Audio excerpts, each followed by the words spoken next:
ከምዚ ክኸውን እንከሎ ኣብ ከባቢኡ ዝርከብ ዝኾነ ነገር ብምሓዝ እንደቃይቕ ኣትሒቱ ይሕዞ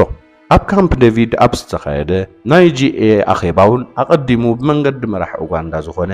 ሙሶቪኒ ገይሩ ናብ ፕረዚደንት ኢሳያስ ኣፈወርቂ መልእኽቲ ከም ዝሰደደ ወረ ሞሊቑ ነይሩ እዩ መለስ ናብ ኢሳያስ ኣብ ዝለኣኾም ናብ ሰብዓ ዝፀጋግዑ ናይ ንዘራረብ መልእኽትታቱ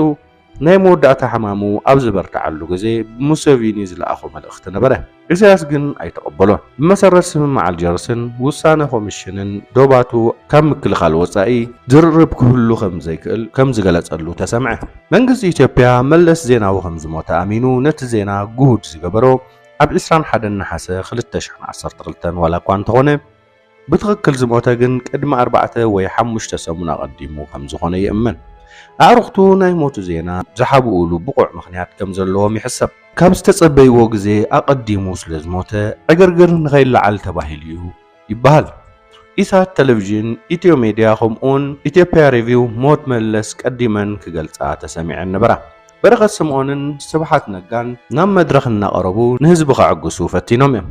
ብርግጽ መለስ ሞይቱ ዘይኮነስ ብጽኑዕ ሓሚሙ ከም ዘሎ ይዛረቡ ስለ ዝነበሩ ነቲ ህዝቢ ኣብ ድንግርግር ኣተውዎ ፕረዚደንት ሴኔጋል ሚኪ ሳሊ ኣብ ኣኼባ ኣፍሪቃዊ ሕብረት ሕማም መለስ ብግልፂ ክሳብ ዝነግር ሕማሙ ከይተረፈዮም ክሒዶሞ ነይሮም ኣብዚ ግዜ እዚ ኣብ ውሽጢ ኣዲስ ኣበባ 7 ኣባላት ዘለውዎም ብናይ ኢህዲግ ናይ መሪሕነት ኣባላት ዝቆመ ጉጅለ ብሕቡእ ናይ ቀብሩ ስነ ስርዓት መደባት ይሰርዕ ነበረ ነቲ ቀብሪ ንምጽናሕ ዘገደዶም ቀንዲ ምኽንያት ኣብ ስልጣን መሓዝ ጉዳይ ዘጋጥሞም ዘይምስምማዕ ክኸውን እንከሎ ቀብሪ ኣበይ ይካየድ ዝብል ክትዕውን ካልእ ኣከራኻሪ ጉዳይ ከም ዝነበረ ይንገር መቐለ ዶ ዓድዋ ወይስ ኣዲስ ኣበባ እዚ ኩሉ ናይ ዝሕቶ ሓደ ኣካል ነበረ እቲ ቀብሪ ንግዚኡ ኣብ ኣዲስ ኣበባ ንኸውን ኣድላይ እንተኮይኑ ድማ እቲ ኣስከሬን ንዓድዋ ወይ ንመቐለ ክዘዋወር ከም ዝኽእል ኣብ ስምምዕነት በጽሑ ኣብ ማውታ መለስ ኣዘራራቢ ኮይኑ ይሓሊፉ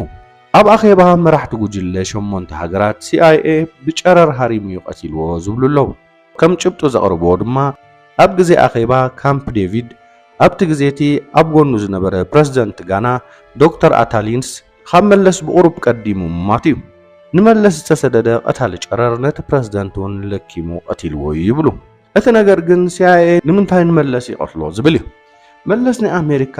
እሙንተ ሓባር ዶ ይኮነን ትሽትሽዶ ከፊቱ ኣይሃቦምን ኣድነቕቱ ብድፍረት ንናይ ኣፍሪቃን ቻይናን ርክብ ንምቁራጽ ንኣፍሪቃን ምቁጽጻር ክጥዕሞም ንመለስ ቀቲሎሞ ክብሉ ጽሒፎም እዮም ብርግጽ መለስ ብምንታይ ዓይነት ሕማም ከም ዝሞተ ስለ ዘይተገልጸ ኣብ ማውትኡ ወረ በዚሕዎ ነበረ ንመለስ ዝቐተሎ ናይ ኣበበ ገዳው ድምፂ እዩ ኢሎም ዝከራኸሩ ኣይተሰኣኑን ብርግጽ ኣብ ኣኼባ ካምፕ ዴቪድ ብዓውታ ንመለስ ናይ ተቃውሞ ድምፂ ምስምዑ